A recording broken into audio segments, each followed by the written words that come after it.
back to the Valley to Peak Nutrition Podcast. Many people would argue that science is an extremely boring topic, and I would tend to agree with them, especially if it's something that you don't understand or that feels like it's over your head. What tends to change that for a lot of us, though, is when the application of the science either one, clarifies something that might have been confusing to us, and or two, has a direct benefit or potential benefit to us. And so by understanding it better, we can apply it and we can see that tangibly play out in our lives in some way. That's definitely the case on the episode this week, or that was at least our goal, as Heidi and I dive into what works in the wilderness. This came about based on a very, very big study conducted on personnel who work in the type of environments that many of us enjoy recreating in, doing things that mirror what many of us may do on a big hike, a big traverse, a multiple day event, a summit, or something like that outdoors, whether it's training or an event. I think there's going to be some sort of an application or at least an answer to a question that you've had about this topic. So we look at a couple of things. Number one, we take what we know plus what we've seen, personal experience, and in practice, and then we apply it to what this says. Number two, we look at what the results were whenever we studied this among many people who do this on a day-to-day basis. And this is among military population, this is among tactical athlete population, this is among, there's even some wilderness and wildland firefighter stuff woven in here. And so in other words, just a direct application to what a lot of us do.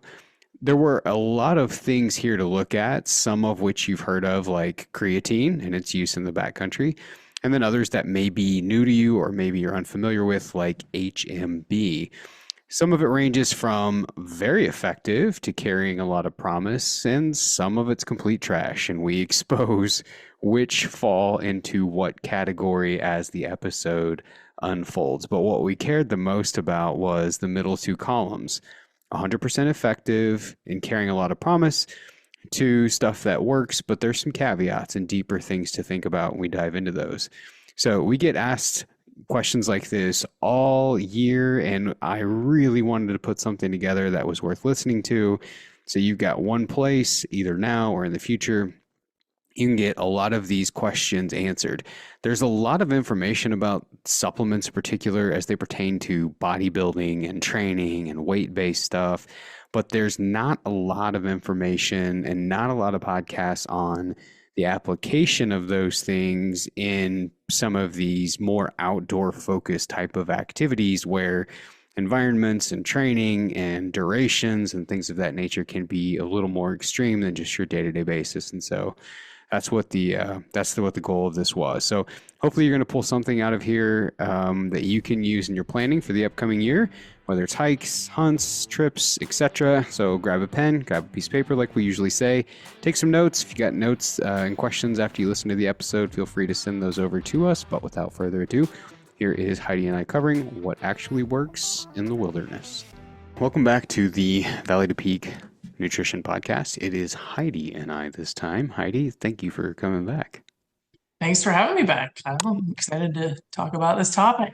Yeah, your meat care guide is on the website now, so we'll probably have to have you back again so we can kind of talk through that. We've not even actually, this is when this comes out, this will probably be the first like real quote marketing of it or mention of it. So no one even knows that it's there yet, but I'm excited it came out good. Yeah, I'm excited too. And if you aren't real into the reading, there's a lot of cool pictures in there from not only me, but Kyle too. We have some fun pictures. And yeah, I would love to come back and nerd out some more on meat science. Yeah, there's pictures, there's recipes, there's like you did a cool little write up in there about the essentials if you wanted to process at home, like what's some good things just to start out with to make that go a little smoother. And there's some nutrition profiles in there. Like we had a ton of requests, and people are always asking about the nutrition profile of wild game, particularly elk and deer meat. So we threw that in there. What started out as us talking about having an article online in our journal for a newsletter turned into a full-on guide that I think is just shy of 30 pages and full of pictures, and so it came out great. Yeah, it is a meaty guide, pun intended. I'm sorry.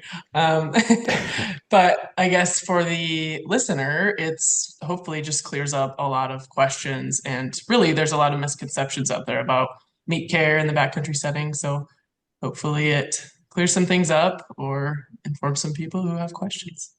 Yeah, no, I think it'll definitely do that plus some. So that's surprise on the website, and we'll link it since I didn't plan on linking it, didn't plan on talking about it a whole lot, but we'll link it so people that are listening to this are interested. They can go in there and check it out. Today's topic is totally different than that, though. This sort of started with a research study. Please don't shut the podcast off just when you hear that term, but this started because of a research study that came out where they a big collective of people who research nutrition researched nutrition on and I'll use their terminology because this sort of has a buzzword and sometimes a negative connotation, but quote, tactical athletes, military, first responders, etc. And so in summary, what it was they were assessing what things when it comes to nutrition, everything from calorie intake to the macronutrient intake to the supplementation of what things when you study nutrition seem to be most beneficial in folks who in the lives of folks who have careers based on what a lot of us do for hobbies, which is carrying heavy packs, moving through the mountains in, what they call austere environments, which would be higher elevations sometimes, really tough terrain sometimes, a lot of heat sometimes, extreme cold sometimes. And so it was a really good look at pooling together a big group of people who do this, finding similarities among them, and most importantly, and why we're doing this, what is actually effective. And so we wanted to do this for a couple of reasons. Number one, we get questions all of the time from folks about this topic in particular. So we wanted to be able to put something together that you could listen to based on that. And we wanted to know, based on our personal experience, as well as what they found in this study, what's actually effective. So you had something to go off of. Is that what your takeaway from it was too, Heidi? Yeah, absolutely. I think this is kind of the first time this large overseeing group, like the International Society of Sports Nutrition, has really come out and made recommendations for this athletic population. And for a long time, the tactical athlete wasn't really even defined. So I think it's really cool to see this population being seen as athletes and being treated as athletes and, recommendations coming out that are specific. So how would you like if you were to put basic terminology to that term, quote, tactical athlete, who falls in that category in your mind? I would say definitely military, first responder sort of personnel. In my direct experience, wildland firefighters, that's Yeah. my most familiar tactical athlete. But I would say even some of the backcountry hunting population, depending on, how you execute that, really anything that defines you as a multifaceted athlete. I mean, you're not necessarily just speed oriented or endurance oriented. You're not focusing just on strength. It's all of those things. You have to have good mobility, like you said, load carriage, austere environments with different climates and elevation, things like that. But not only that, but you rely on your, cognitive performance for your safety as well and the safety of those around you. Um, and in addition to that, too, I guess just the repetitive nature of it. You're not just training for one event. For example, it's your job day in and day out. Or in the case of the wildland firefighter, you have, a very intensive season for a pretty prolonged amount of time. And I think that like the exact phrasing you just used is an important thing to think about as we talk through these because you have to consider like for a lot of us, this is a one-time event over 5 days in the fall, or this is a one-time event for 7 days, or if you live, in the West, then maybe you're doing it a handful of times spread out over 2 to 3 months. But a lot of when we get to the section in here and we talk about some of the things that are potentially beneficial, the study sort of elaborates these are beneficial because of the length and the duration and the career of these people. And so, like, when we get there, I think it's important for us to sort of talk through, is it still relevant if you're only in the field 5 days, 7 days, or 30 days spread out over 3 months, right? Because sometimes whenever it comes to nutrition, what's effective depends on the length of time you are without something. I know that doesn't make sense right now, maybe, but I think that it will as we start to dive in. You ready? Do this. All right. So before we dive into the individual things, I think we can broadly categorize everything mentioned in here and everything that we get the most questions based on in two categories. Number one, there is a pile of stuff that people take, and it ranges from 100% very, very effective down to complete garbage, right? So we're going to like briefly cover the ones that are complete garbage just so you can rule them out, but we're going to spend a vast majority of our time on the ones that either are, without fail helpful, and the ones that show potential help, but isn't necessarily enough proof there to recommend it. Nonetheless, I think it's worth knowing. So here's the ones that are essentially saying, look, there's zero benefit in taking these. Number one, arginine, citrulline. The third one was most interesting to me, nitrates and beetroot juice. So nitrates are and beetroot juice. Let's go back. So nitrates are generally often found in like a pre-workout, like, sometimes they'll call it like nitric oxide or whatever. The predominant reason they use these is to increase blood flow. And the thinking there is that it then improves either recovery and or it improves the amount of blood flow during the activity. And of course, higher blood flow means better performance. But based on this, it's saying, yeah, there's just not a lot that we have seen to found that to be true in this synopsis from the group. Anything you want to add to that? I guess just an overarching comment on these that really are smaller points, less things to focus on. In the cultures of these tactical athlete populations, it seems, you spend a lot of time around each other, you're all trying to improve. And it seems oftentimes if somebody plants a seed of using one of these items within like the crew environment, let's say, then it seems like really quickly that spreads like crew wide, whether it's been vetted or not, or anybody actually has done thorough research. So just keep that in mind if like one of your crewmates or somebody that you're working with brings one of these in and says that it's, the most performance optimizing thing out there, just maybe take a second look at what it is, just because of the culture within these tactical athlete populations. And the same would be true if you're reading in forums about backcountry hunting, or you're in Facebook groups about backcountry hunting, or there are infamous CrossFit gyms that now are diving into writing plans for backcountry hunting, and they're suggesting, X, Y, and Z supplements that they usually sell are effective. You're always free to try anything. I mean, if you've got endless amounts of expendable income on supplements, then knock yourself out. I think our goal is trying to educate anybody who's interested. If they don't have, exponential amounts of money to go spend on supplementation, what is worth actually buying and what is worth leaving on the shelf and spending that money that you have maybe allocated towards, hunting or hiking or backpacking or ski touring or whatever, towards something that's actually going to be beneficial. So I think it's a great preface. Number four, HMB, which just is an acronym that is often found with, let's just call it different healing properties in nutrition. We'll skip over it. It's used a lot in wound care type of situations and settings. So anyway, we'll skip over it.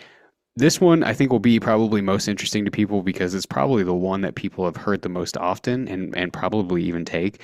BCAAs, branch chain amino acids. Any guesses why they'd say, yeah, no, we're not really finding a bunch there as far as why this might be effective? I mean, in general, I see in this study as well, they've, made justification for overall essential amino acids being helpful in supplementation. Yeah, bingo, right? So branched chain amino acids, when you eat a protein, there are a variety of different amino acids within that protein, of which that protein already contains the branched chain amino acids. So it would be, like the theory and the saying that we use all of the time is boiling water doesn't get more boiled the longer it sits on the stove. So it's essentially saying, look, if you're eating some protein when you're out, the water is already boiling. So by turning the heat up higher, you're not getting any more of an advantage than what you've already got. So taking branched chain amino acids isolated in and among themselves shows no, you know, we've known this, but no, for some reason people continue to try to use it. In other words, but there's no efficacy there. Glutamine, and then there's 8 of these, by the way. Where this is number 7. Number 7 is melatonin, and then number 8 is glucosamine and chondroitin. The melatonin is interesting, and I think it's worth pointing out why they suggested that. They suggested that what it's not going to do is it's not going to take the place of recovery that you get from deep sleep in people who work in careers like this. Now, you could make the argument that if you're one of these folks who are going out multiple times over a season, or you're one of those folks who goes on a single 5, 7, 10-day trip, melatonin can help you fall asleep better than your average sleep if you don't take it at home. So I think that it's important to point out whenever they're saying that it's not effective here, they're not saying that it's not effective in going to sleep. It is, but it's not effective in trying to make up for the deep, longer, regular sleep that a lot of these folks in this group are normally missing. Yeah, I would say, I guess in combination with that, just talking about the sleep conversation, there's a lot of justifications for using caffeine, and we'll talk about it more later. But just the use of caffeine and melatonin, there's no replacement for true sleep. So I guess I'll just say that on that point. You've got a lot of time in the woods. Have you found any secret sauce to sleeping better? Is there anything like you do with regularity to get better sleep when you're back there, or is sleep always kind of crummy? I'm thinking right now of fire assignments in Alaska when I've tied a sweatshirt around my head just to sleep better. And you've been on hunts in Alaska and know the long days of sunshine. But at fire camp, for example, I mean, there's generators going, there's people at all hours. The caterer's up making coffee at 3 in the morning. So earplugs, I would say, in circumstances like that, investing in, maybe bring a pillow with you if you can spare the room, and investing in a good air mattress in the fire camp setting, but then backcountry hunting too, just making your sleep setup as dialed as possible because there's no better way to recuperate. Yeah, I would say that's true, and I would say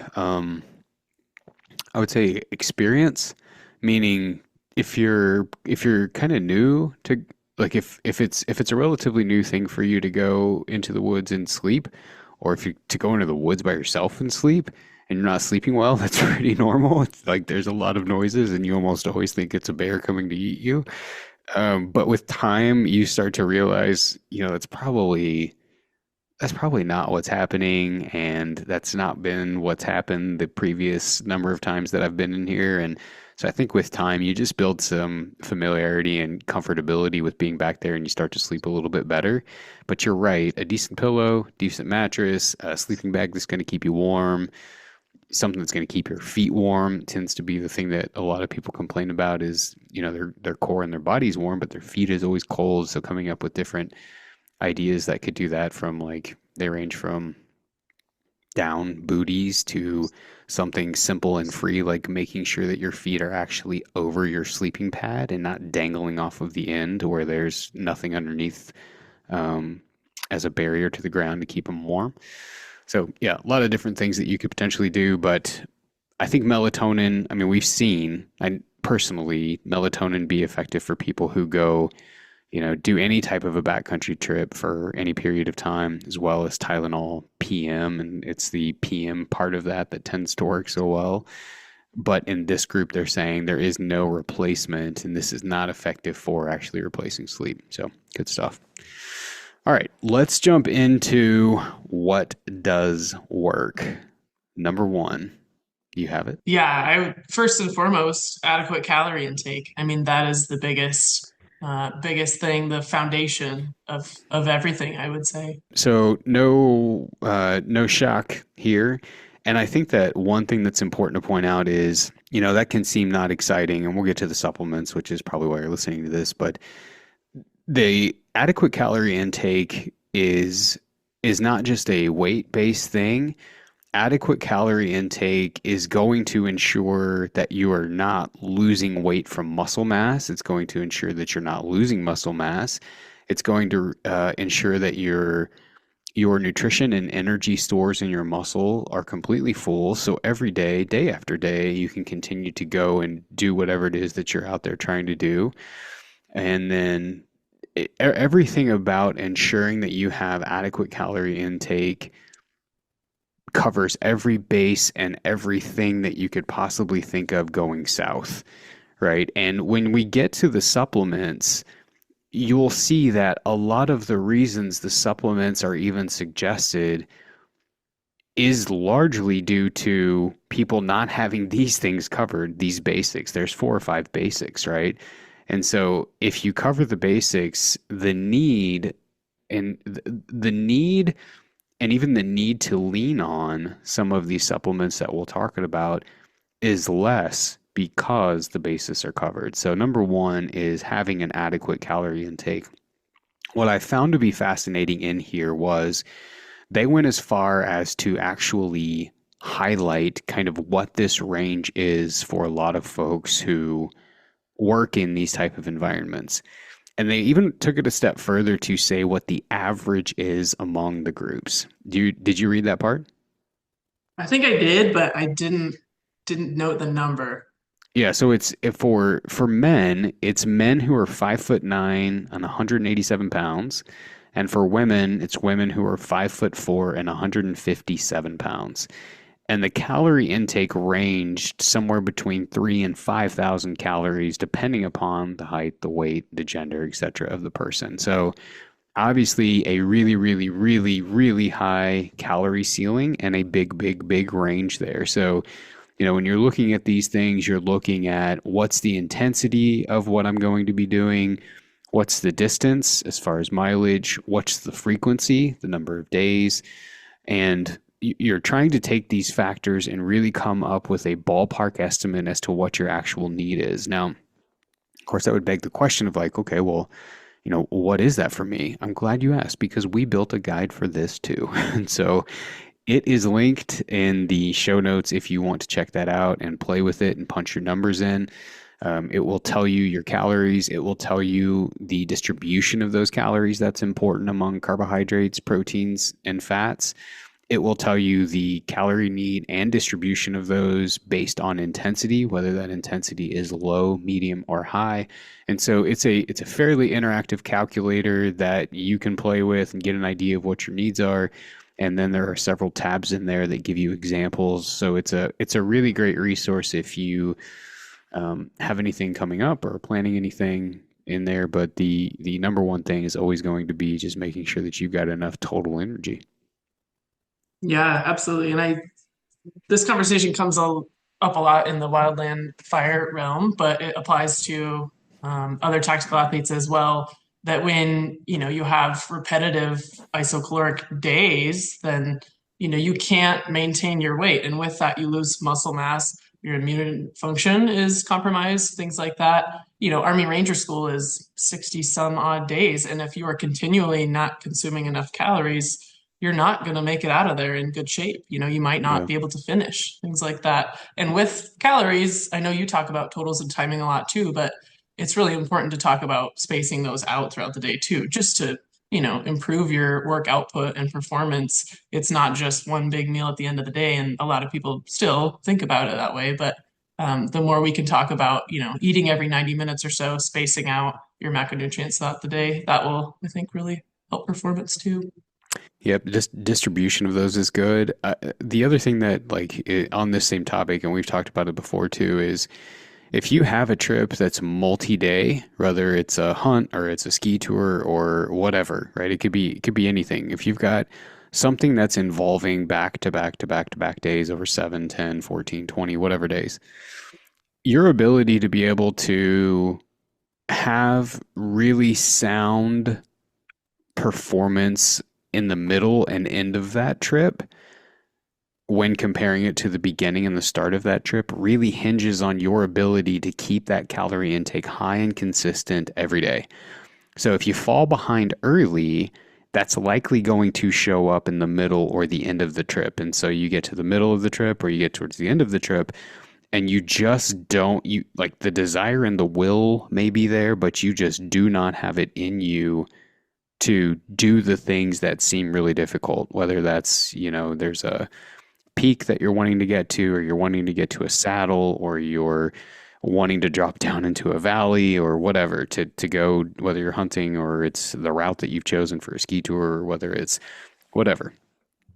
Your ability to really feel both cognitively and physically like doing that, committing to it and going forward with it is largely going to be dependent upon your ability to meet that calorie demand each day that you're back there. If you fall behind early, the later times are going to struggle. Yeah, and just to that point, real quick, it can really depend on the operational tempo too. I know this recommendation comes up a lot, and rightfully so. The wildland fire population says, well, okay, well, what if the operational tempo of the day doesn't condone eating really regularly? That's where pocket snacks come in, or carbohydrate Yeah. beverages come in, and same with hunting. If you are putting a really long stock on and you don't really have the time to drop your pack and have something, having convenient sources is huge. Yeah, you've got to be proactive. That's a good point too. It's number 2, Sufficient protein intake. sufficient protein intake. So I would say that these aren't necessarily in number order, although they kind of are so far. I didn't intentionally put them in that way. Sufficient protein intake. Why is that important? Well, you have to have the building blocks to recover for sure. Yep. So you got to have the total building blocks present to recover the muscle for one. But number two, and we'll talk about this when we get into essential amino acids, even into creatine, etc. You have to to ensure that you're recovering on a day-to-day basis. You have to ensure that there is adequate protein intake, both to build the muscle, recover it at the end of the day, but to also prevent loss, right? So if you're in a calorie deficit and there isn't sufficient protein, the body is going to figure out how to give you energy and keep you alive at any cost. And it's almost always going to some degree come from lean muscle mass. The best way that you can prevent that from happening is even if you're in a deficit, is to ensure that there is adequate protein intake as a part of your day. Now, there are a lot of variables involved with this that are going to determine your ability to meet an adequate intake, which is somewhere between zero point 0.4 and 0.7 grams per pound of lean mass. But your ability to be able to hit that amount is largely going to be dependent upon your circumstance. It's going to be pretty easy hitting that amount if you are doing some sort of a base camp, right? You have a base camp, you have a nice cook stove, you have a cooler you can keep proteins cold in, and you're coming back each day, whether like I know people that have done peak bagging trips, they'll go to a certain region of the country and they'll just find a bunch of different peaks to, go summit, and then they'll come back down, do another one the next day, rinse and repeat if you got a situation like that. Whether it's ski touring, same type of deal, or whether it's hunting or whatever, it's a lot easier to meet that demand because you have the opportunity to both cook and keep proteins cold. If you're packing in somewhere, that becomes a much greater challenge. And I think in that scenario is a decent scenario where you do rely more on supplementation, whether that's powders or whether that's generally the protein in protein bars, etc., that people tend to favor going into the backcountry is from some sort of a powder, from some sort of a whey isolate or whatever. In those situations, when you don't have the opportunity to get your normal amount of protein from everyday food, you kind of have to lean a little heavier on a supplement. So your ability to meet that is largely going to be determined by your circumstance, your situation, but figuring out, you know, ways around that, barriers around that challenge, I think is important to ensure that that stays as high as you can get it and as close to that number as you can get it. And again, that guide that we've got written, it's got automated calculations built into it to that zero point 0.4 to zero point 0.7 grams. Right. Adequate carbohydrate intake. Well, we could go on and on and on. Well, it's, ideally over 50% of your diet proportionately, for sure.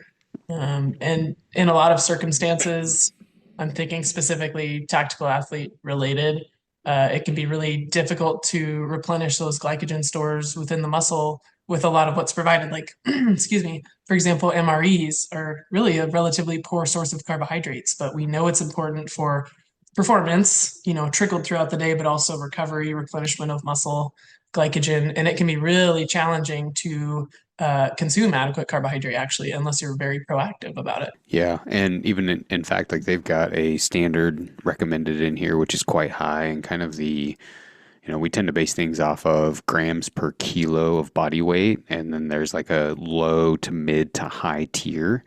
This is ranked on the high tier, and so I had no intention of doing this when I started it, but it keeps coming in my head. The guide that we build has it based on that. When you choose the intensity of the workout or when you choose the intensity of the trip, low, medium, or high, the carbohydrate recommendations that are going to come up when you toggle between those three things are based on these doses between low, medium, and high intensity. And so I think the important thing here is twofold. One, you've already said, one is it is going to make sure that those glycogen stores replenish. So the fuel stores in the muscle that power you the next day fill back up. The second piece goes back to number two, as far as making sure you get adequate protein intake. We call carbohydrates a protein sparing nutrient because when you have adequate carbohydrate intake, it allows the protein that you are consuming to go directly to the muscle to recover it and prevent it from losing that lean mass, right? So going low carb, it is to some degree a de jour thing, but you're putting yourself in a position where it could potentially compromise your muscle mass, your lean mass. Now, you could say, well, what if I'm covering my total calorie needs with the remainders of fat? You could, but now those glycogen stores are going to remain low. And if you're just walking on flat ground, fine. Sounds like you've got a recipe that works for you.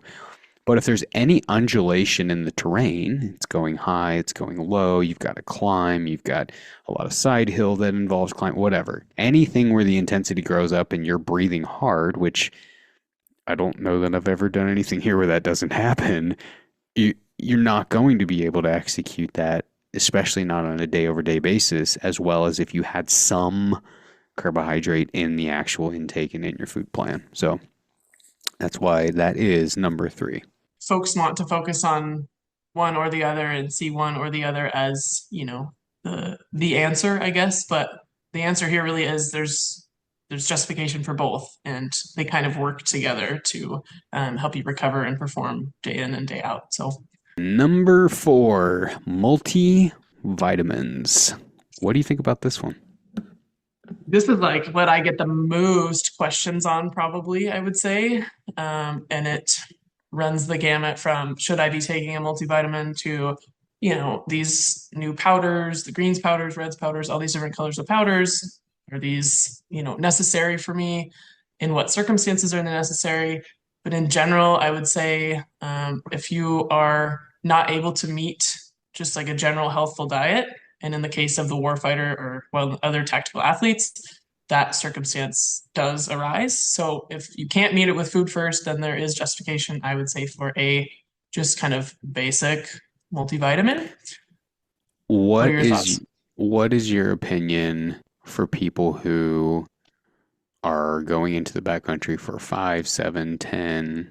14 days instead of making a career out of it, like folks in the military and some, wildland firefighters who are gone for months on end fighting fire. Whenever the time away from the ability to get whole foods and your normal, standard source of multivitamins, when that's not available for a shorter period of time, do they need it? I would say on the, very short term, maybe not, maybe not necessarily, although they are very lightweight to carry. We know that they have really strong health benefits. If you're adequately nourished, multivitamin, multimineral wise, it's great health benefits. You're not necessarily going to notice it as far as giving rise to your ability to perform work on the short term, I would say, like in what you gave as an example. But what are your thoughts? I think I mean you nailed it. On a short term, it's cheap insurance, right? If you get an everyday multivitamin at a local store that's not even big brand name, just your basis to cover your basis, it is dirt cheap. $5, $10 for a 90 to 120-day supply. Very, if you're worried about it, cheap insurance. I think from a health standpoint, it could be advantageous in the sense of, the process that is involved with converting our food into actual fuel is largely driven by vitamins and minerals. And so, a decline in those, especially if the exertion is high, where you're sweating more of them out and you're peeing a lot of them out, sure, why not? Right. But the overall need on short term trips, I don't think is probably as much I don't think is as needed as these groups who make careers out of this, where they're further away from home, further away from their ability to be able to, get sources of vitamins and minerals from their actual food. So, yeah, we get this question a lot too, and sometimes it's from guides, hunting guides and ski guides, and just people who basically live in the mountains for long periods of time, guiding clients who are interested in doing something out there. And I think in those scenarios, yeah, absolutely, I would take something. What's most interesting is the study specifically pointed this out in two different frames. One, there's probably little to no actual advantage or benefit if you're looking at it from an ergogenic place, meaning a benefit for performance, but there is strong evidence to suggest taking a multivitamin has some advantages from a health standpoint, right? So I think that, again, cheap insurance, might as well take it. Very little to no harm unless you've got some other chronic disease going on that prevents you from processing them. Yeah, no, now we get into the good stuff that everybody wants to know about. Uh, Creatine monohydrate, I would Yeah, say probably the hottest topic lately. what do you think? I think there's a place for it, I would say. Yeah. Interesting. This is where we differ. Ooh, And this here's is why. fun. But Okay, go on, I Kyle. would love your thoughts. Give me your thoughts first. Okay, I would say in the trained and continually exerting athlete, and especially in some of these circumstances where the warfighter or the wildland firefighter can't get enough through diet, kind of like we talked about with the multivitamin. I say there's a place for it for sure, and we have seen in the research that it's got some cognitive benefits, which I think anything that you can do to support reaction time and responses under stress to this population is worth trying. And I think it's, like you said, with the multivitamin, kind of cheap insurance that way. So those are my initial thoughts, but I want to hear yours. Maybe we can go back and forth a little. No, it's good. And what you're saying is what you often will read about. My thoughts of that are this. When you see creatine being, having a really advantageous effect on a person is almost always in some sort of short duration, high intensity burst, something lasting under 60 seconds. Someone doing a sprint, someone lifting weights, right? And then they're taking a rest period. And a lot of that has to do because the energy system involved with those short bursts of energy are driven by a system that operates from creatine, right? So anything outside of that, whenever you get into the endurance community, it's hard pressed to see any advantage for that. And very very seldom are you ever doing a short burst with a long pause, short burst with a long pause, short burst with a long pause. And I think that one thing that's important to kind of remember with all of these things is an important thing to ask yourself when you're thinking about all supplementation is there's a massive difference between what a study suggests is helpful or quote statistically significant and what's actually felt. Because oftentimes, at least in what I've seen and work with people, is their perception is that when a study says that a supplement is effective, I'm going to feel it. Almost like someone flips a switch on during, a video game, they press the circle button and I get turbo. We don't necessarily see this in this population unless it is in the short duration bursts of energy. Now, I know I'm among the minority that say this, but that's part of the thinking behind it.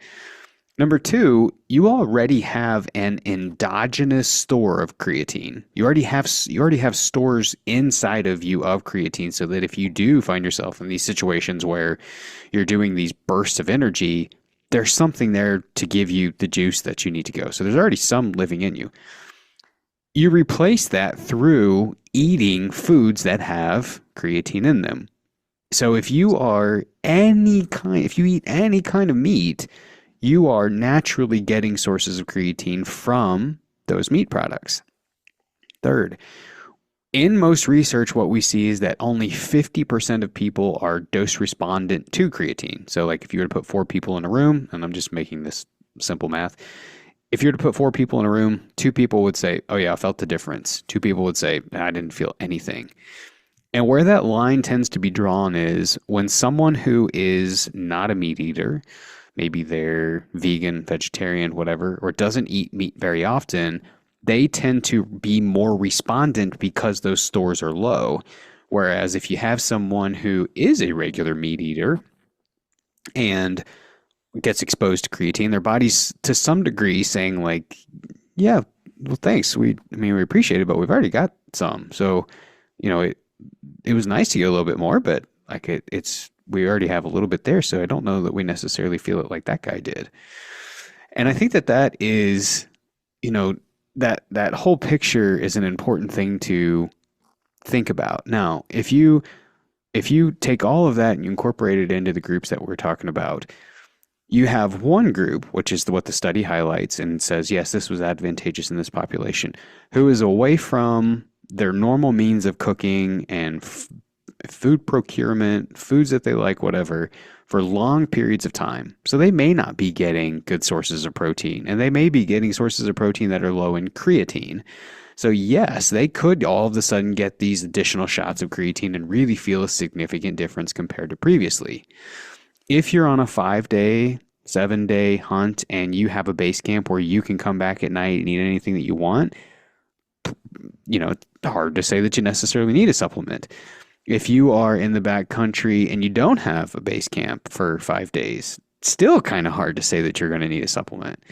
If you are away from home guiding or hunting or whatever for 2 months and you're essentially living like a military personnel who's constantly on the move carrying heavy loads or wildland firefighting, whatever, then yeah, I think the need arises again. But the scenario you find yourself in, the opportunity to get the source or the nutrient that we're talking about naturally anyway, and therefore that has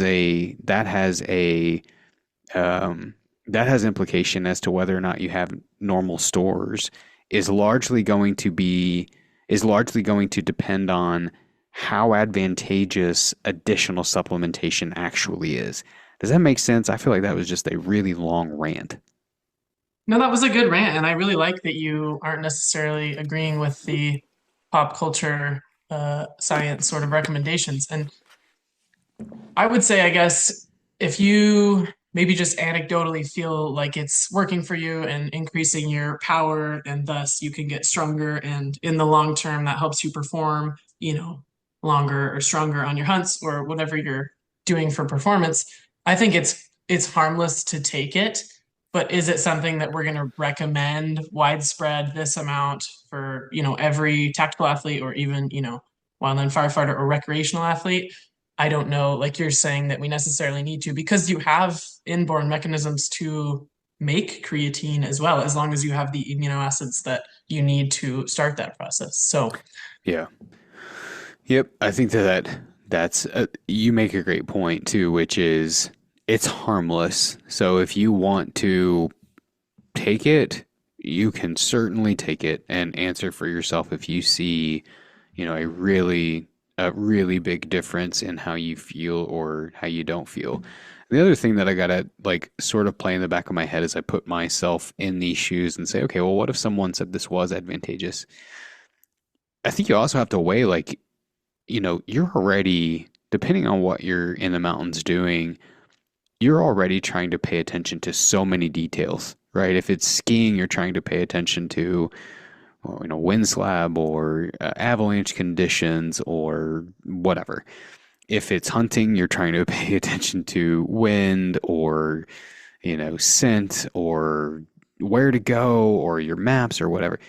Do I want one more thing to manage in terms of trying to remember to take all of these different supplements and have these different timings and this, that, and the other? I mean, I think everybody's individual response is going to be different for that, but um, honestly, I don't know that I want to manage it, especially if there's not any big, major, sweeping benefit that we've seen. yeah, and I've noticed this is also anecdotal, but in the case of performance out in hot temperatures or, real dry extremes, it really changes how you retain water and kind of how you Yeah. feel, your thirst. It kind of messes with that a little bit. And if you're relying on that to stay adequately hydrated and you can't really clue into those cues as you normally do, then maybe just keep that in mind. There is some interesting research, and I think a lot of this is going to depend on your access to water.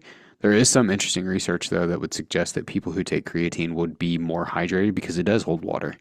Right? It does cause the body to hold a little bit more water, but if you find yourself in a situation where water is not easily accessible, you could put yourself in a bad situation, right? Where your body's just needing and wanting more water. There is none there. And so there's just lots of different things to think about there when you're trying to weigh whether it's beneficial for you or not. Yeah, and like anything, I say this a lot, but experiment in a non-threatening environment, or maybe when you're not out on your hunt, or that Yeah. goes to be kind of without saying, but with all of these things that we're talking about. Number six, caffeine intake. Ooh, I know I'm intaking some caffeine right now. What do you Yeah, have? Tea? I have some coffee. Oh, nice. Yeah, I'm kind of a coffee hound, but caffeine is heavily relied on in all of these populations, and it's kind of widespread throughout all sports performance with pre-workouts and just the routine consumption. But then in the tactical athlete sense, if you have a really long shift or surprise, you're working, later into the night because fire activity justifies it, or whatever mission you're on justifies it, you might be relying on caffeine just to get through your shift. So, I also differ here from the study to some degree, right? And I'll share with you why. Well, so number one, what they're sort of viewing this through the lens of again is people are getting just really crummy to very little sleep. So they're using this as a way to stay awake and to try to stay alert. They're saying it's advantageous for that. Of course it is.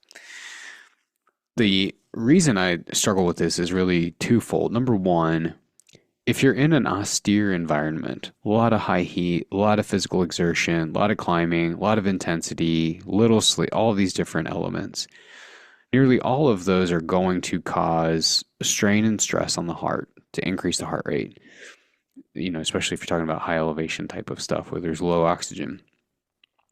I don't know that I love the idea of introducing one more variable into that equation that's going to cause my heart to have to work even harder, especially if it's just for the benefit of trying to stay awake or to stay alert. Now, that rolls into number two. The dosage that they are suggesting that is advantageous is such that it would cause the heart to increase. This isn't your standard cup of coffee they're talking about. Their recommendations fall somewhere between 300 to 600 milligrams of caffeine per. I mean, is that right? 3 to 6. I think it's 3 to 6 milligrams per kilogram of body weight of caffeine for dose respondents. So you would have a, we'll use the 187-pound guy, right? Because that's the standard that they had used. That would be 510 milligrams of caffeine in a small window of time. That's 5 cups of coffee, right? So I think that when you weigh that whole thing, instead of just seeing that and saying, oh, yeah, caffeine's advantageous, which is if you read like the cliff notes of this study, that's what it's going to say. You're going to think caffeine's great, go do it. But when you read in there and you start to loop all of this into practical knowledge and you say, okay, we're really only using this and finding advantage for it to keep somebody awake. We're in environments that already spike our heart rate. And the dose that they're suggesting is basically like trying to pound 5 cups of coffee in a very small window of time. And we're introducing more stress to the heart rate, all for the means of staying awake. Is that worth introducing as a quote unquote a ergogenic aid, as a supplement that improves performance? In my opinion, if I'm thinking my own thoughts and not just going by what this study is telling me to think, I would say no. I mean, I'm not doing that to myself. I would struggle to suggest that somebody else does. Yeah, these are pretty extreme amounts of caffeine, and in certain circumstances, sure. But then you think about the incidence of cardiovascular related Yeah. deaths in the Yeah. first responder population, and they are, particularly vulnerable. So, Yeah, I mean, 100% right. That's a great point. Even in the ultra community, in all of these different communities where this is often reported, because now, like the question that this most often comes in the form of to us is, should I buy the caffeinated or the uncaffeinated, gel or electrolyte or whatever? And there's a lot of sports performance studies saying, oh, caffeine plus carbohydrate increases performance. Generally, when you read that study, they're saying that it improves alertness. It allows you to tap into the next gear when you should be feeling tired. And for me, I just feel like I mean, maybe this is too hardcore. Some reflection and self-talk through that would be more beneficial than trying to throw in heavy doses of caffeine because of the risk of the heart attacks. yeah, absolutely. I would say in just observational experience, I guess, in the fire population, it's heavily relied on. It's a cultural thing for sure. The afternoon energy drink, maybe even the morning, midday, and afternoon energy drink, they are very heavily relied on, especially because a lot of pit stops include gas stations. But yeah, I would say in general, if you, especially as leadership, recognize that this is happening within your crew, maybe take 10 and say, I think we need to get back to the basics and, recover sleep a little more so we're not relying on such things because of the risk of all these cardiovascular related illnesses. Yep, I think you nailed it. All right, what is the next two? BCAAs and essential amino acids, so branch chain and essential. Yep. So what's your thought here? We did dabble in this a little bit earlier, but we talked about how the branch chain amino acids, it's very popular. People, I think, also like to say, did you take your BCAAs? I don't know why, but I hear that a lot in the bro science realm. But it's mixed or limited on the BCAAs. But they do talk a little bit about essential amino acid supplementation and how, it can be helpful in stimulating muscle protein synthesis, especially, in preservation of that whole body protein like homeostasis conversation that we kind of had earlier. But during extended periods of energy deficit, you should be focusing on calories as well to make sure that you're maintaining that amino acid pool. What are your thoughts? We have non-essential and essential amino acids, and generally speaking, most whole protein sources are going to contain a combination of both, and to some degree, you need both to repair muscle.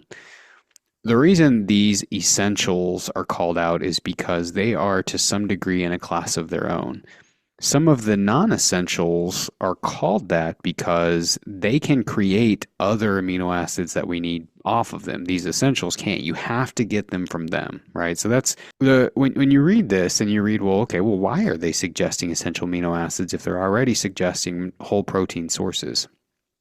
It is again because of the group. And so the group is not often getting whole protein sources. It's not available. They're in areas where they're either getting really low doses or they're not getting enough or they're not getting it often enough, etc. So in that scenario, yeah, sure, providing what is missing makes sense. So if you transfer that over to the population of the people that are probably listening to this, I think it then goes back to what we've talked about this whole time, which is what's the opportunity to get what you've got, right? Like, so what type of situation are you in? Do you have a base camp where you can cook anything you want? Or are you in the woods from the point you leave your truck until you get back? Number two, how long are you going to be gone? 2 days, 5 days is a lot different than 2 months, 5 months, right? And then number three is what type of availability or what are you packing in?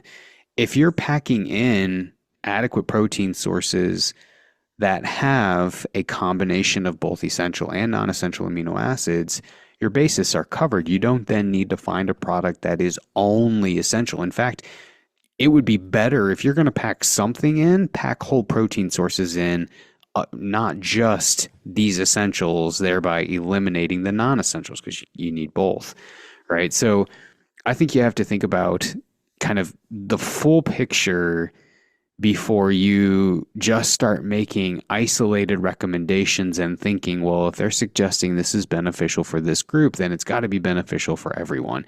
Because that's what we can all be guilty of is we can hear that a study has come out that is a really good study. We can go in, we can read the abstract, which is basically the Cliff's Notes. Okay, well, they said adequate calorie intake, take carbs, take creatine, take caffeine, and take essential amino acids. We'll go buy all of those things, never really taking the time to read the study and find out, well, what are they saying? What are the conditions around what they're saying where these are beneficial? Does it apply to me? If so, okay, maybe I need to get it. And if not, then, probably 6 to 1 whether or not I get it at all. Yeah, and I always like to do, anytime I talk about protein supplementation, a cost comparison because as you said, these essential amino acids can be, gotten through the diet, but if you consume them through these, isolated sources, it can be up to 10 times more costly gram for gram for the same thing. Now, if that convenience, like you're saying, is worth it, and if it's, necessitated because of your circumstances, then that's fine. But usually people want to go with the more cost-effective option, especially these days. Yep, I think you nailed it. Okay, so in a nutshell, we've basically got your standard things that you would normally think of: creatine, caffeine, and then essential amino acids. There are a couple of what we would put in the maybe category. Let's kind of briefly go through those. So we've got omega 3s, L-tyrosine, and then beta alanine. Generally speaking, what's your overall thoughts on those threes that have been kind of given that, maybe classification?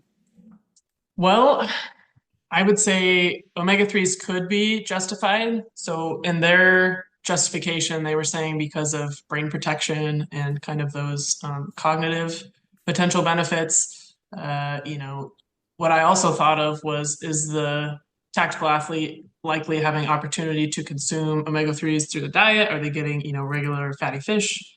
Probably not, because on large scale catering scenes, that's not necessarily something you want to serve to the masses. It's pretty difficult. Yeah. So because of the cardioprotective benefits too, and because of this population's risk to some of those cardiovascular diseases, I kind of thought, potentially there's justification for supplementation with omega 3s. But what are your thoughts on omega 3s? Yeah, so the omega 3 conversation was interesting to me because you're right, they're highlighting specifically cognitive function, and they go as far as to say a lot of these people tend to suffer traumatic brain injuries, TBIs, as a result of explosives on the field, right? And so we've known for a very long time. In fact, like one of my undergrad research projects was on DHA and ARA in infants and the development of the brain. We know fatty acid intake, particularly from omega 3s, is really important to be protective of the brain, either for infants in developing their brain and or adults in protecting the brain, right? So I think that that's an important thing to highlight. However, what's the need for that for somebody who's going out in the backcountry for 5 days, 7 days, 15 days, 21 days, a whole year? Probably not super high unless they're unable to get it in their diet, which, controversial to some degree right now. You can still get it even if you're not, you can still get it in the diet even if you're not actually eating fatty fish from a supplement or something like that. What I think would be maybe most interesting is to see, and they didn't research this, would be the results of reduced inflammation from all the activity, training, movement, etc. while you're out. Right? Now, we know that omega-3 doses have to be really high to reduce inflammation. We know that one of the negative side effects of having a really, really, really, really high omega-3 intake, particularly from supplements, you're probably not going to achieve that through general food, is thinning of the blood. So there's, for every action, there's usually a reaction. So a lot of these things we don't know, but I think would be interesting to continue to study. But as far as being brain protective, I think it's a lot different for those of us who do things outside as a hobby and folks who make careers out of true warfare, like they were mentioning in this study.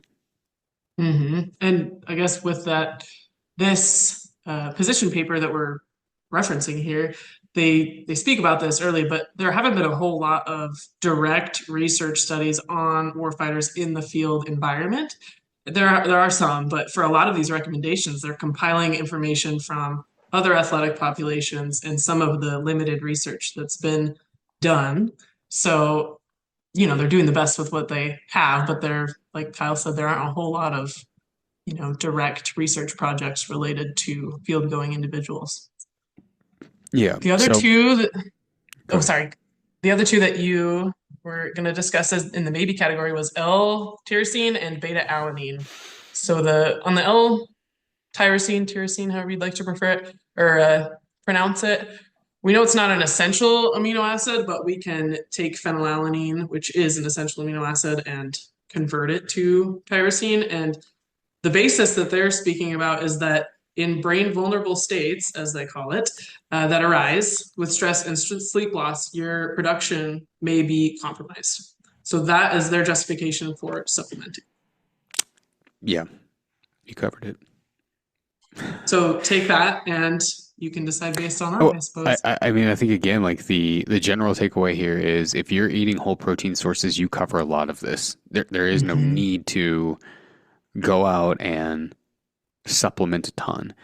If you're unable to eat whole protein sources and you're gone for extended periods of time and extended trips, then there's some potential advantage there. But those, all of these things isolated in and among themselves, especially with an intake of a normal and varied diet, we just don't see the same effects. And I think it's just important to remember because often you'll get these cliff notes on an Instagram reel that someone has pulled off of an abstract and they'll start making these suggestions. And like you had said, people will take them, they'll run with them as gospel. And, you get into conversations with them, they're like, yeah, I really haven't seen any effects. Should I keep taking it? And I think the answer is pretty obvious. No. So yeah, the L-tyrosine, you nailed it. The third one was beta alanine. And the beta alanine was kind of a maybe too. The interesting thing to me with the beta alanine is its job is to essentially buffer. How do I want to put this in simple terms? Its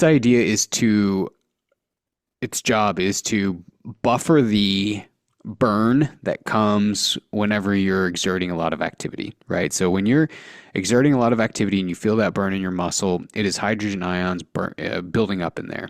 The idea is that beta alanine will buffer that and make it so it's not quite as intense.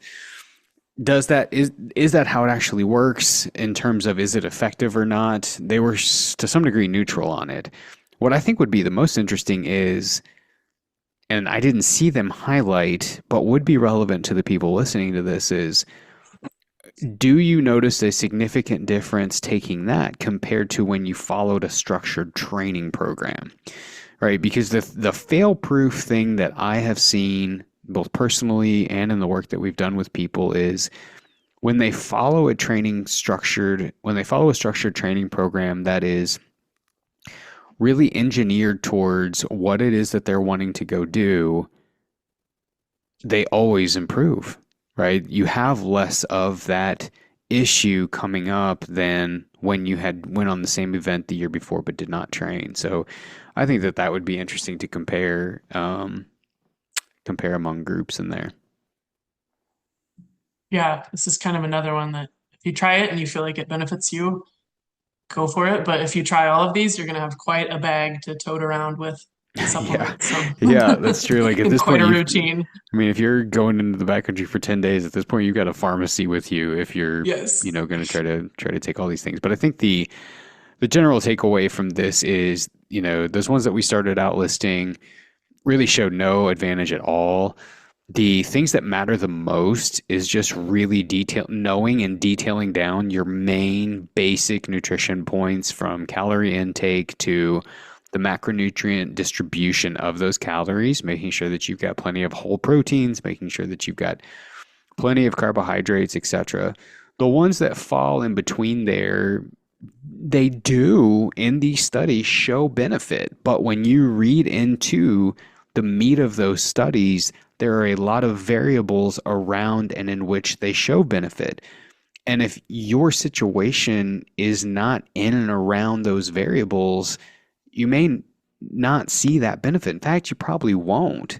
And so I just think that that's important to realize when you're talking about studies as a whole, you know, there's a lot of things that matter there.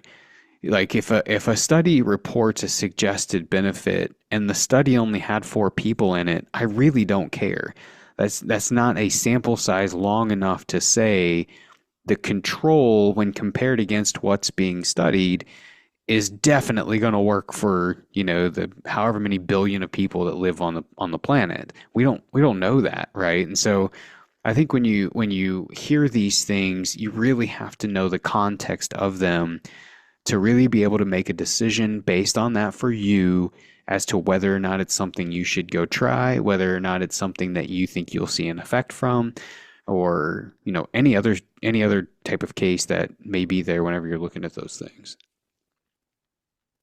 Yeah, great points. I also think to add to that, look at, who was the study conducted on? Was it a population of well-trained athletes? So you can kind of, apply that to a well-trained athlete, or was it on a sedentary population, or was it on rats? Or just look at who participated in the study. Yep. Great points. Anything else you want to close out with? Um, just thinking about bringing it back to the tactical athlete and thinking about the individual's role probably early on in their career will look a lot different than later on in the career. So thinking about, you know, periodizing, if you will, or kind of tweaking your nutrition and your approaches and your supplementation based on where you're at in your career. Because I get a lot of questions over time, like, how do I stay healthy late into my career? I know how to fuel for when I was a hot shot, but now that I'm, division or an FMO, fire management officer, I don't even know where to begin. I don't know how to, control my calories because I'm used to eating whatever I want. So I think just, for those individuals who are getting later into their career, maybe reframing how you look at this stuff. Yep. I think that is a great point. Yeah, because again, you're right that if you've been in a career for a long period of time where you fall into a lot of these categories, your long-term health could be compromised, right? I mean, yeah, If you're living on snacks and never getting nutritious food and never getting any fiber, that could have consequences on your long-term health. If you're talking about living on snacks and having no fiber for a 5-day hunt, that's probably not going to have consequences on your health, especially if that is surrounded by 360 days of pretty good, solid single ingredient, nutrient dense foods. And so context always matters. You're right. And I appreciate you coming on and weighing in. Thanks so much, Kyle. This was awesome. Thanks for joining us this week. If you are interested in checking out anything that we talked about, you can find those resources linked in the show notes. That ranges from the meat care guide that we just put out. That's $10 on the website. It is a very good, very well done, very comprehensive guide. I'll link that if you're interested in it. If you're interested in looking at more information that we have a brand new Backcountry nutrition course that is launching very soon, built around 5 of the basics. And if you're curious, whenever that launches, just subscribe to the newsletter and all the information will start to go out in the newsletter very soon. My goal was to get that course built by spring, and we are well ahead of that schedule. So it will probably be coming out very, very soon. You can go to the website, sign up for a freebie on the main page, and as a part of signing up for that freebie, you're automatically signed into the newsletter where you'll get information about the course and any other of the free resources that we put out. So we send 2 of those out a year. Hopefully you feel like they're worth it, but there is often free stuff in there. If you are not subscribed, that does not make it onto the podcast. Hint, hint. If you have topics that you want to learn more about, you can send those over to us in an email at info@v2pnutrition.com. If you've got a spare second, it does help us if you rank the show or leave a comment. If you want to continue listening without doing that, please do so. Thanks for joining us. Have a great week, everyone. We'll be back again in another couple of weeks with another new episode.